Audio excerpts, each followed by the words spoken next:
Bonjour, bienvenue. Vous êtes donc à Globe Audio Mastering. C'est des studios qu'on a montés en 99 avec mon associé qui est Bertrand Reboulot.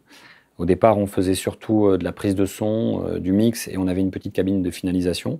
De fil en aiguille, on s'est mis à faire exclusivement du mastering. Le propre du mastering, c'est donc d'aller amener la finalisation sur des projets audio, que ce soit des CD, que ce soit des DVD, que ce soit des vinyles. On accueille les artistes qui en général viennent, souvent sur une journée. Ils amènent donc leurs fichiers qu'ils ont mis plusieurs semaines ou mois ou années à travailler, à préparer. Et une fois que tout ça est prêt, le mastering est sur une journée ou 2 journées l'endroit où on va finaliser, c'est-à-dire régler la présence des graves, des aigus, le niveau, le sequencing, l'ordre des projets et délivrer le master. Donc c'est la fin, un peu l'aboutissement, l'accouchement, moi j'aime bien dire un peu des projets artistiques. En général, les gens qui font du mastering ont fait pas mal de prises de son et de mix avant, c'est mon cas. Pourquoi? Parce que quand vous êtes en dialogue avec des ingé-sons, il faut quand même savoir quand vous parlez d'une prise de son batterie, comment ça se fait, quelles sont les contraintes. Avoir aussi quand vous faites une écoute et que vous leur faites un retour au groupe, pouvoir être suffisamment précis par rapport aux outils qu'ils ont utilisés. Donc ça demande quand même une connaissance de l'audio assez large. On utilise ici à la fois des machines qui vont être très récentes, mais on a aussi des outils anciens. Donc c'est un peu ce mélange d'outils. Il n'y a pas une seule machine ou il n'y a pas une recette miracle en mastering. C'est plus une association de différents éléments qu'on a. Ça reste à l'appréciation de l'ingénieur de mastering, de sa culture musicale, de ses oreilles et de ce qu'il a envie de faire. On a une pièce où il n'y a aucune surface parallèle, ni les murs, ni le sol avec le plafond.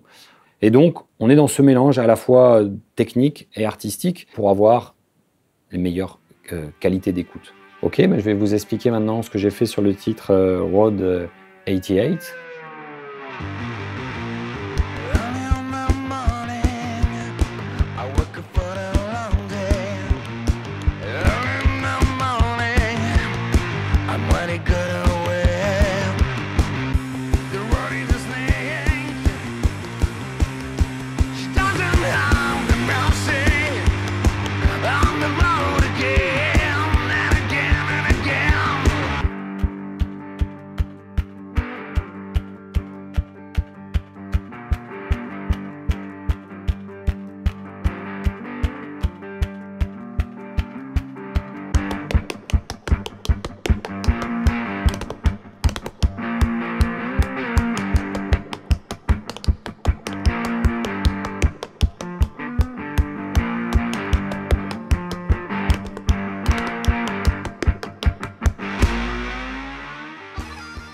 Le fichier est très terne. On pourrait imaginer que c'est un inconvénient ou que c'est un petit problème de mix. Au contraire. En fait, en mastering, on aime bien avoir des choses ternes où il n'y a pas trop de présence, on va dire, au-dessus de 2 kg. Pourquoi? Parce que c'est ce qui va nous laisser le plus de place pour nos traitements. Il y a de la dynamique, il reste beaucoup d'espace. Moralité, on peut rentrer fort dans les machines, on peut amener une jolie coloration et on peut complètement rétablir l'équilibre du mix. Ce que j'ai essayé de faire, c'est de renforcer à la fois l'assise qu'on a sur le pied pour avoir quelque chose d'un peu plus musclé et travailler tout ce qui va être dans les distorsions, dans les harmoniques sur la voix pour avoir le plus de couleur, de chaleur sur voix, guitare. Quelque chose de chaud, de puissant, de rock qui sente le tube un peu sale. On est un peu dans les extrêmes d'ailleurs, ça a beaucoup excité toutes les sensations de torsion. Mais moi, c'est ce que je trouvais intéressant sur un titre comme ça, c'est d'aller jusqu'au bout. Pour revenir sur l'ordre de chaînage sur ce titre-là, j'ai attaqué avec un tout petit peu de de-essing. Il y avait une petite présence voix un petit peu gênante au centre, 5,7 kg que j'ai nettoyé avec la M6000. Derrière, il y a une petite EQ digitale assez fine qui nettoie des petites présences un peu gênantes voilà, dans le bas médium. Après, en première EQ, alors là, je me suis amusé à faire un truc. J'ai mis les mêmes settings sur 2 EQ différents, donc 2 EQ de mastering, le Maselec, le MEA2, qui est souvent mon EQ principal, que j'utilise beaucoup quand je fais du vinyle d'ailleurs, et le Chandler. Et avec les mêmes réglages, ce qui est bien, c'est qu'avec la console, on a une possibilité de flip qui me permet de passer de l'un à l'autre. Et ça fonctionnait avec le Maselec, mais on n'avait pas l'ajout de couleur, de présence, qui marche très bien sur le projet là, avec le Chandler. Donc, pareil, le Chandler, j'ai donc choisi de le garder.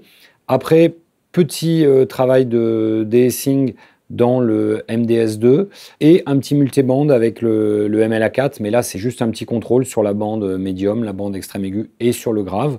En suivant, alors j'ai cherché un petit peu ce qui marchait au niveau des compresseurs. La machine qui a vraiment fonctionné très bien, dès qu'il y a des choses avec des guitares où on cherche à avoir des harmoniques, quelque chose d'un peu rock, un peu méchant. Moi, c'est vrai que j'adore le Varimu pour ça, surtout quand on utilise les tâches de drive en entrée. Donc, c'est lui que j'ai sollicité pour amener le maximum de coloration. En suivant, donc, massive-passive, petite présence essentiellement sur la voix, sur l'extrême aigu. Donc, lui a été utilisé en stéréo. Après, on est revenu dans la console Manley, donc le backbone. Et là, un peu de spatialisation avec le SPL. L'Avalon, le 2055, qui lui m'offre toujours pareil, une petite clarté sur l'extrême aigu, petite présence sur la voix. L'API, que j'ai utilisé essentiellement pour la batterie, pour tout ce qui était impact, pour donner le maximum de punch. En sortie, plutôt qu'utiliser le Dangerous en finish ou le gain de la console, là j'ai utilisé le Pendulum, le PL2, qui me permet de gagner, donc là j'ai pris 2 dB dessus, donc d'avoir le gain final, et de faire un petit travail de limiting sur tout ce qui était un petit peu gênant dans les crêtes transitoires, notamment sur le pied, et qui pouvait par moment donner un côté un petit peu hors mix. Ça a permis de compacter un peu plus et de rendre le morceau un peu plus méchant. Très vite, j'ai trouvé quelque chose qui me satisfaisait, et finalement le mastering est allé assez vite. Et ça, c'est vraiment la bonne règle à avoir. On en revient sur l'importance d'échange entre le mixeur et la personne qui fait le mastering. C'est que meilleur est le mix, meilleur sera le mastering et plus on va aller vite.